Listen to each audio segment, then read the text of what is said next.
बिस्मिल्लाहिर्रहमानिर्रहीम। अस्सलाम वालेकुम। नाइम रज़ा टीवी मुबारक जी आपकी खिदमत में हाज़िर नाज़रीन, हमारा चैनल नाइम रज़ा टीवी सब्सक्राइब करें।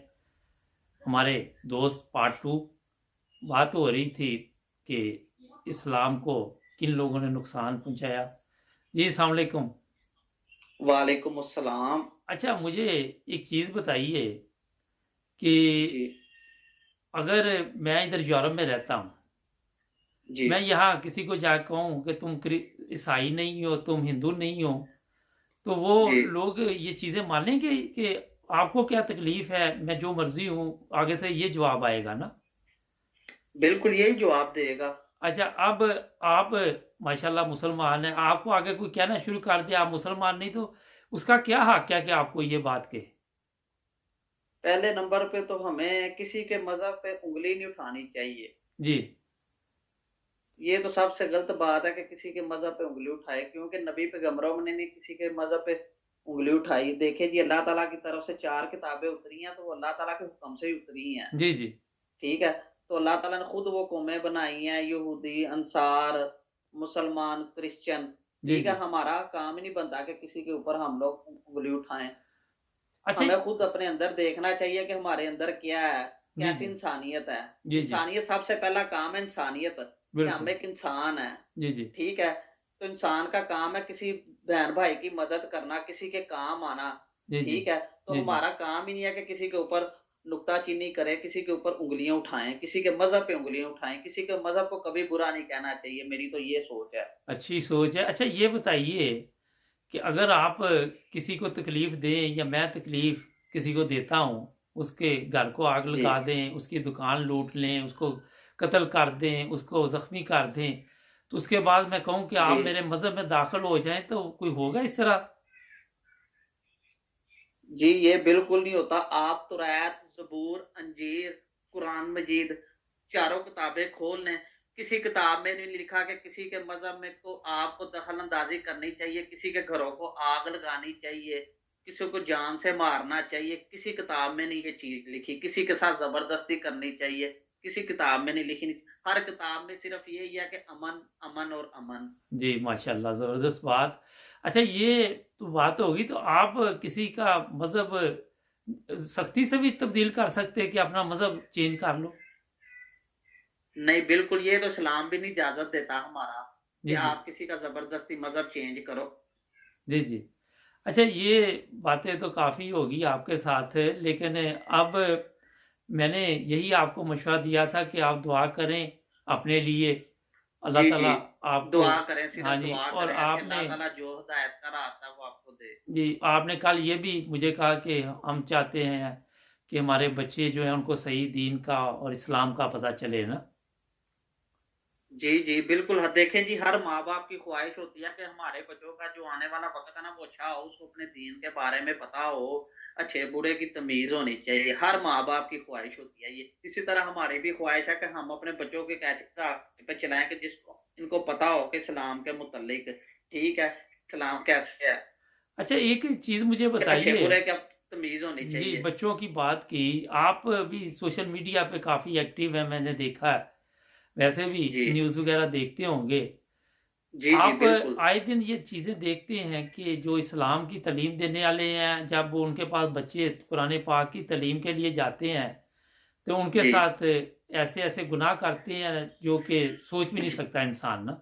ये आप तकरीबन दूर क्यों जा रही हैं? तकरीबन ये 4-5 दिनों में सोशल मीडिया पे मैंने 3 वाक़ये देखी हैं कि जिधर बच्चे यानी कि मदरसे वग़ैरह में या किसी मस्जिद में किसी के पास तालीम हासिल करने जाते हैं कुरानी, जी, जी। तो मौलवी लोगों ने उनके साथ बदफ़ेली की है। कई जगहों पर यानी मौलवी पकड़े जाते हैं, तकरीबन डेली पाकिस्तान में कोई ना कोई केस होता है कि किसी बच्चे के साथ बदफ़ेली मौलवी ने की है। तो ये मौलवी का काम तो नहीं है। अच्छा, ये तो वो केस हैं जो सामने आ जाते हैं ना? जी, जी, बिल्कुल ठीक आपने कहा है। और जो सामने नहीं आते उनकी पता ही नहीं कि क्या हालात है ना? हाँ जी, बहुत से ऐसे केस हैं जो तो लोग अपनी इज़्ज़त के लिए तो तकरीबन सामने भी नहीं लाते, कि जिससे हमारा फैमिली में यानी कि रेपुटेशन मोहल्ले में गंदी होगी, हमारी कारकर्दगी यानी कि लोग देखेंगे कि इनके बच्चे के साथ ये काम हुआ है, तो इज़्ज़त में बहुत ज़्यादा फ़र्क पड़ता है। तो लोग कुछ लोग तो ऐसे हैं जो अपनी इज़्ज़त की खातिर बिल्कुल। ऐसे केस ओपन ही नहीं करते। अच्छा, एक चीज़ बताइए कि जब भी ऐसा केस सामने आता है तो दूसरे उलमा उस बंदे की मदद के लिए पहुंच जाते हैं पुलिस स्टेशन ना। जी बिल्कुल। और कभी आपने हाँ, सुना कि उनको कोई कानून के मुताबिक सजा किसी मौलवी को हुई हो? कभी नहीं। ये कानून इस्लाम में तो ऐसा, कानून को तो बहुत बुरी सजा देनी चाहिए, लेकिन ये हमारे इधर मुआशरती जो कानून है हुक्मरानों ने बनाए हुए हैं, कोई किसी को आज तक कभी सजा नहीं देखी कि जी किसी ने किसी के साथ ज्यादती की हो तो इसको फांसी लगा दी जाए या कोड़े पड़े हो, कभी कोई नहीं। बस यही देखेंगे जी उसको वो पकड़ा गया, बस पकड़े गए का सुनते हैं, उसके बाद नहीं पता कि उसके उसने बाद होता पता नहीं क्या क्या है। होता है। अच्छा, ये जी बताइए कि ये कुछ हमारे अक्सरियत वहाँ पे आपने देखी गाँव में भी और शहरों में भी कि ये जी पीर बने होते हैं, इनके पास लोग अपनी खवातीन को भिजवा देते हैं। क्या इनको अकल नहीं है इन चीज़ों की आपके ख्याल में? सबसे पहले तो मैं इन चीजों को मानता ही नहीं हूँ, ठीक है, जी। लेकिन ये जहालत है। लोग अपनी बीवियों को भेज देते हैं, हमशीराओं को भेज देते हैं पीरों के पास, जाओ जी फलाने बाबा जी आपको दम करेंगे, आप ठीक हो जाएंगी। वो गैर मजहब यानी कि गैर मजहबी तरीके से उनको वर्गलाते हैं, फिर उनके कभी कमर पे हाथ लगाएंगे कि आपके इधर दर्द है तो आपको ये तेल देते हैं दम करके ये लगाइएगा। ये बहुत गलत है, ये इस्लाम में है ही नहीं ये चीजें जो हम लोग करते हैं। ये चीज़ों ने तो हमारे मुल्क का और माशरे का बेड़ा गर्क कर दिया है, क्योंकि वो मेरे एक दोस्त ही हैं तो काफी बुजुर्ग हैं, वो कहते होते थे अक्सर पंजाबी में, वो जी। कहते हैं औरतां दा पीर कदे भुखा नहीं मरदा। ये ठीक गल है। अच्छा, ये जी जी। आपके ख्याल में तालीम की कमी है हमारे वहाँ पे या क्या जी मसला? तालीम की कमी है, तालीम की कमी है, बहुत ज्यादा जहालत है। शहरों में तो चलो फिर भी कुछ है, गांव साइड पे चले जाओ बहुत ज्यादा जहालत है, लोगों को पता ही नहीं है, लोग ये अभियों वगैरह को बहुत ज्यादा मानते हैं, तवीज धागों वालों को। अच्छा, अब सोशल मीडिया भी है, वहाँ पे इस जी तरह के वाक़यात सामने आते हैं, मगर उसकी वजह जी क्या है कि अभी तक हमारे लोगों को फिर भी अकल नहीं आती। बिल्कुल जी, लोगों को शऊर आता ही नहीं है, लोगों को शऊर आता ही नहीं है। किसी भी मोहल्ले में चले जाएं, आपको चार चार पांच पांच ये बाबे पीर दम करने वाले मिलेंगे, तवीज करने वाले मिलेंगे।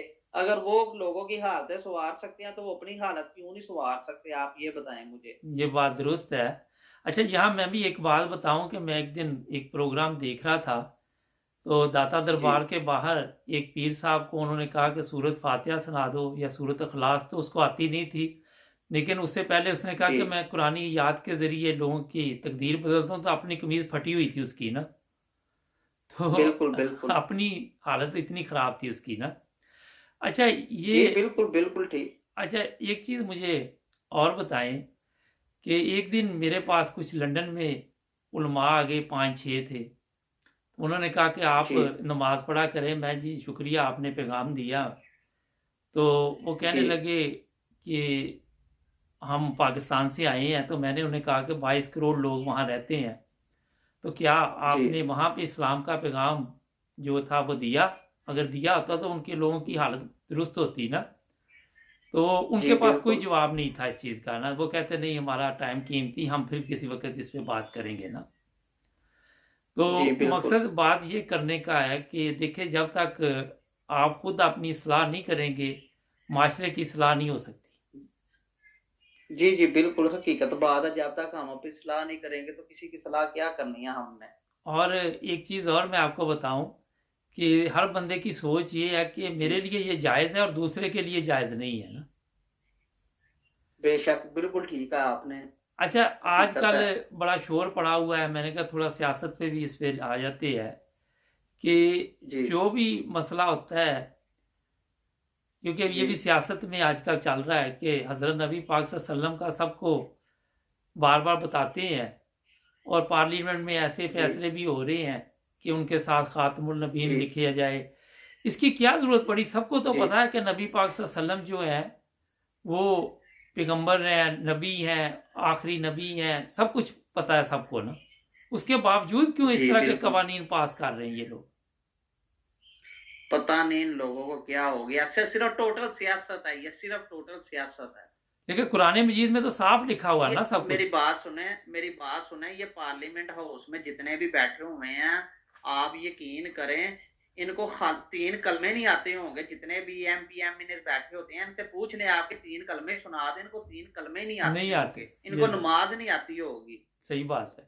वो आपने एक दफ़ा शायद देखा हो रहमान मलिक को सूरत अखलास या सूरत फातिहा, मुझे अब जी याद जी नहीं, तो उसको आई नहीं, 3 दफ़ा उसने जी, पढ़ने की कोशिश की उसको है। आई नहीं थी। हाँ जी, बिल्कुल रहमान मलिक जो ये पीपी के थे। हाँ हाँ जी, जी। मुझे पता है। अच्छा, आप ये बताइए कि कुछ दिनों से ऐसे वाक़यात भी नज़र आए हैं वहाँ पाकिस्तान में कि अहमदियों की जी कब्रों पे जाके तो बिस्मिल्लाह है या वहाँ पे कुछ कुरानी आयत लिखी हुई है, तो उनको जी, नुकसान पहुँचाया जा रहा है। आपके ख्याल में ये तरीका मुनासिब है?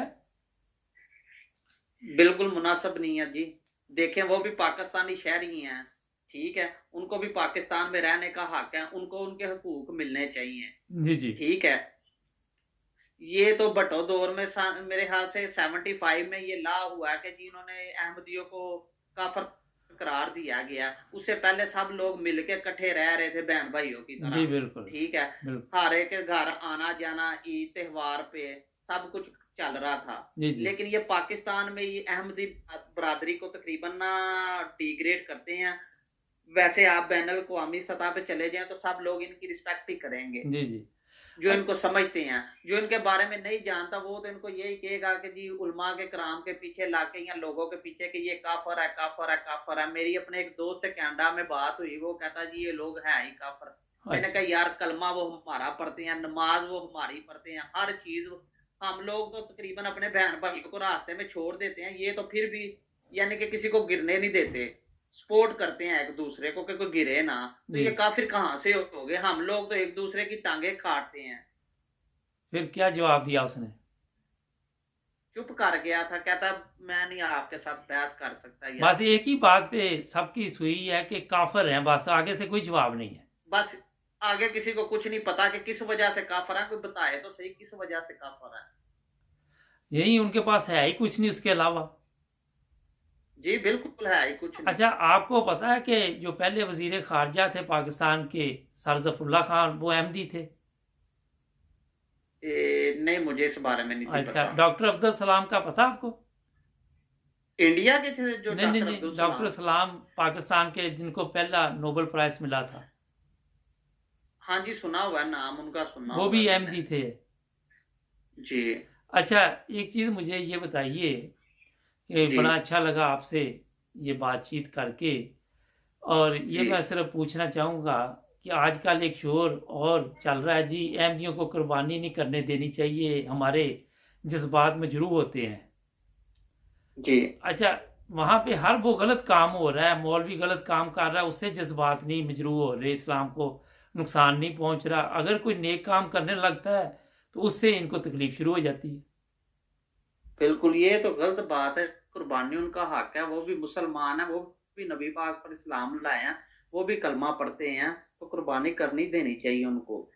जी, बहुत शुक्रिया। अच्छा, इसके बाद नाज़रीन एक प्रोग्राम हम इनकी मिसेज से करेंगे, तो ये पार्ट 2 वक़्त ख़त्म हो रहा है। जुड़े रहें नाइन ब्रदर्स टीवी के साथ, सब्सक्राइब करना मत भूलें। मिलते हैं अगले प्रोग्राम में। अल्लाह हाफ़िज़।